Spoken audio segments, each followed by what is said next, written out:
Saludos y bienvenidos y bienvenidas al módulo de confiabilidad y validez del curso de CIPO 4306, Teoría de la Investigación. En este módulo estudiaremos lo que significan estos dos importantes conceptos y cómo se aplican a la investigación social. Es importante que antes de comenzar esta presentación se lean las páginas 147 a 156 de nuestro libro de texto de Basics of Social Research. La mayoría de la presentación que aquí se da viene de esa lectura. ¿Cuáles son las metas de esta presentación? Las metas de esta presentación son identificar los conceptos de validez y confiabilidad y obviamente entenderlos y aplicar estos conceptos a la investigación social. Pues entonces, ¿qué es la confiabilidad? O como Babi lo pone, ¿qué es el reliability? Confiabilidad, según Babi, se refiere a que la misma técnica aplicada repetidamente da el mismo resultado. Yo creo que la mejor manera de explicarlo viene en el próximo slide. Para entender bien qué es el concepto de confiabilidad, por favor vean el anuncio que está aquí de Toyota. Y sí, es un anuncio de Toyota y ya van a ver cómo lo vamos a aplicar. Entonces, ¿qué es confiabilidad? ¿Cuál es la idea detrás de este anuncio? La idea detrás del anuncio es que los carros Toyota siempre funcionan y nunca se dañan, por lo que nunca tendrás que tomar la guagua, coger pon, llamar a un amigo para que te lleve, buscar un mecánico, buscar una grúa. Se refiere a que siempre que metes la llave o aprietas el botón, el carro prende. El carro es confiado y de ahí viene el lema de Toyota de maneja confiado. ¿Cómo podemos aplicar esto a las ciencias sociales? Pues una técnica es confiable cuando la repites varias veces y te da el mismo resultado. Por ejemplo, una encuesta que se repite 5 veces con muestras diferentes y que arroja más o menos el mismo resultado es confiable. Por ejemplo, si hay 5 encuestas sobre Wanda Vázquez y reflejan que el apoyo es 51% en una, 49% en otra, 50% en otra, 48% en otra y finalmente 51%, podemos decir que es una encuesta confiable porque los resultados siempre son más o menos iguales. Ahora, ¿por qué es importante el concepto de confiabilidad? Pues Babi nos dice que la confiabilidad puede ser una fuente de preocupación en los investigadores sociales. Pues no sabemos si la subjetividad del investigador está entrando de alguna manera en el proyecto. Sabemos que siempre hay subjetividad, pero siempre tratamos de controlarla. Cuando tenemos un solo estudio de un solo investigador, pues entonces siempre nos queda esa duda. Puesto de otra manera, ¿cómo sabemos si un estudio es confiable? Vamos a suponer que hay un estudio que refleja que el 75% de las personas aprueban de la gestión de Wanda Vázquez con relación a la crisis del COVID-19. ¿Estamos seguros de que este resultado es confiable? Pues, y hay un solo estudio, pues hay varias maneras de saberlo. Podemos saber si el estudio es confiable, si aunque sea un solo estudio, esta compañía que hace las encuestas tiende, como se dice por ahí, a pegarla, que tras estudio, sus resultados se asemejan a la realidad. O si hay varias encuestas a la vez y todas reflejan un resultado similar. Hay varias maneras de asegurar confiabilidad en un estudio. El test-retest method, el split-half method y usar medidas ya establecidas. Babi nos detalla cómo es cada una. ¿No se lo han leído todavía? Yo no lo voy a explicar esto, porque si me pongo a explicar todos los detalles de confiabilidad, estamos aquí hasta que ahí atrás cae el sol y se hace de noche. Léanlo. Entonces, no podemos confundir el concepto de confiabilidad con algo que sea verdadero. Recordemos que confiabilidad es que siempre obtengamos el mismo resultado. Por ejemplo, yo puedo ajustar la pesa de mi closet día tras día para que diga que yo peso 140 libras.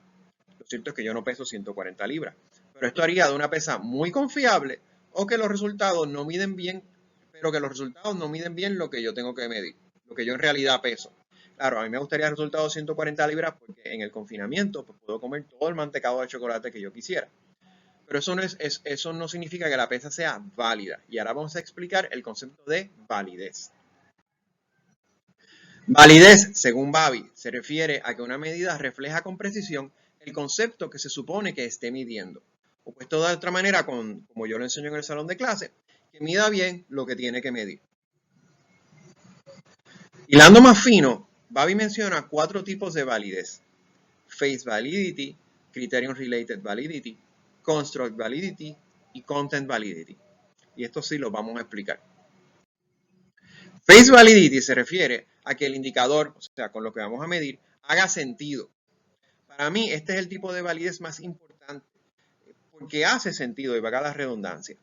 Vamos a ver un ejemplo.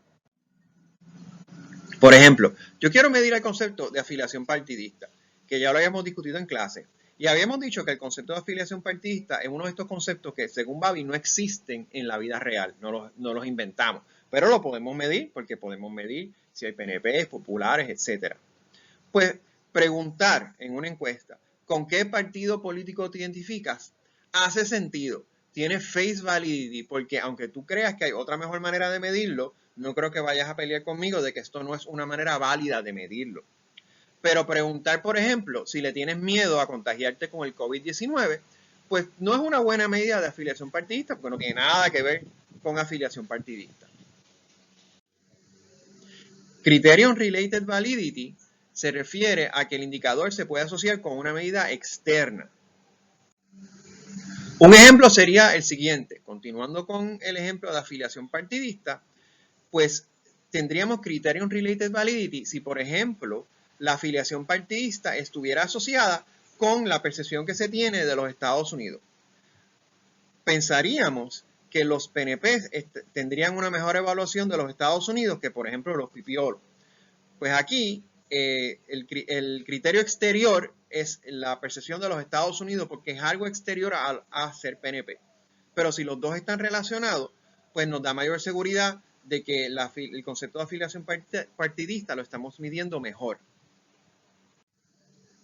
Construct Validity se parece, pero se refiere a que lo que estamos tratando de medir se asocia con una medida que está teóricamente relacionada en un mismo entorno teórico. Por ejemplo, continuando con el ejemplo de afiliación partidista, esperaríamos que los populares favorezcan más el ELA que, por ejemplo, los PNP o que, por ejemplo, los pipiolos. El ELA, contrario ahorita a la percepción de Estados Unidos, es un concepto que está teóricamente atado al ser popular, porque el Partido Popular es el partido del Estado Libre Asociado. Así es que esperaríamos que medir la afiliación partidista esté asociado con el apoyo al Estado Libre Asociado. Si no lo está, tendríamos dudas verdaderamente de la validez de esa medida. Finalmente, Criterion Validity se refiere a como una medida captura la amplitud de significados en el concepto. Por ejemplo, Bobby da el ejemplo del prejuicio. Una medida que tenga Criterion Validity debe medir el prejuicio racial, el prejuicio étnico, el prejuicio de género, de edad, etc. En el ejemplo que estábamos dando ahorita de la afiliación partidista, esperaríamos que midiera toda la gama de afiliación partidista que hay en Puerto Rico. Resumiendo, confiabilidad y validez. En esta gráfica que les tengo aquí, que es una foto mal sacada del libro de Bobby, vemos 3 imágenes, 3 bullseyes o 3 tiros al blanco. En la primera imagen tenemos una medida de confiabilidad, pero no de validez, porque todos los tiros están puestos juntos en una esquina, pero no en el centro. Así es que es confiable, pero no tiene validez. El segundo ejemplo, tenemos un montón de puntos que están regados a través de todo el tiro al blanco, pero si tú los promedias todos, giran alrededor del centro. Podemos decir que tiene validez, pero no tiene confiabilidad. Y el tercero, están todos los tiros en el mismo centro, todos pegaditos. Esa medida tiene validez y tiene confiabilidad. Pero en la investigación social, usualmente hay una tensión entre validez y confiabilidad. ¿Por qué? Porque sabemos que si una técnica tiene mucho de una, tiene poca de otra. O para ponerlo con un ejemplo más visual. Es como un sub y baja, ¿verdad? Si una técnica tiene más confiabilidad, tiene menos validez, o si tiene más validez, tiende a tener menos confiabilidad. No es una cosa en blanco y negro, es más que si tiene más de uno, tiene menos de otro. Para explicarlo de una manera más clara, pues tenemos el próximo video. ¿Cómo funciona esta cosa de la tensión entre confiabilidad y validez? en vez de ponerle un montón de slides para explicárselo, algo que no es muy complicado pero es difícil explicar por escrito, pues me subí aquí al techo de mi casa con esta vista muy hermosa para inspirarlos y poder explicarlo mucho mejor. Miren, la cosa es sencilla. Confiabilidad y validez ya saben lo que es. Obviamente confiabilidad es que podamos repetir una técnica y obtengamos el mismo resultado. Validez se refiere más bien a profundidad, a cuán bien medimos lo que queremos medir. Y si bien quisiéramos una técnica que tenga mucho de los dos, como regla general, una técnica tiene o mucho de uno o mucho de otro. Como explica el slide anterior a este video, eso no quiere decir que haya mucha confiabilidad y cero validez o viceversa. Es una cuestión de que hay de los dos, pero uno más que otro. ¿Y por qué? Porque las técnicas que tienen mucha validez tienen mucha profundidad y se ajustan a la característica de cada sujeto. Por ejemplo, cuando hacemos entrevista profunda, y yo sé que esto es una clase de teoría de la investigación y no de técnica de investigación, pero bueno, cuando hacemos una entrevista profunda, ajustamos esa entrevista a las características de esa persona. Y varía en cierto sentido, aunque hacemos las mismas preguntas generales, varía en cierto sentido de persona a persona. Sin embargo, cuando hacemos una encuesta, le preguntamos a todo el mundo exactamente lo mismo de la misma manera. Eso nos permite mucha más confiabilidad, porque a todo el mundo, aun si repetimos una encuesta con diferentes muestras, le vamos a preguntar lo mismo exactamente de la misma manera, pero nos deja en cierto sentido en la superficie, porque no podemos profundizar mucho. Si tú me contestas una respuesta curiosa en una encuesta, yo no te puedo decir, ay, pues cuéntame por qué de eso. Cosa que podemos hacer en la entrevista profunda. La entrevista profunda, por otro lado, nos da mucha profundidad, tiene mucha validez. Por lo tanto, lo importante es que tengan en mente entonces que las técnicas tienen o mucha validez o mucha confiabilidad, pero no mucha de los dos. Claro, una técnica que tenga poca de los dos, pues entonces significa que no está bien hecha y no lo están haciendo bien. Así es que espero que hayan entendido esta explicación y como vieron en el slide anterior, es como si fuera un sub y baja. Cuando tenemos mucho de uno, pues tenemos menos del otro o viceversa. Tampoco es para frustrarnos porque obviamente ya sabemos que no podemos tener de las dos de mucha cantidad. ¿Okay? Pues bueno, eso hasta ahora ya, este video. Bueno, yo espero que hayan podido entender bien el concepto de confiabilidad y validez. Si tienen dudas, pues ya saben que me pueden escribir un email o me pueden escribir al chat. En el próximo módulo que voy a empezar a trabajar ahora, estudiaremos el concepto de las unidades de análisis, que es una parte bien importante para poder trabajar con lo de las variables y que miden las variables. Muchas gracias.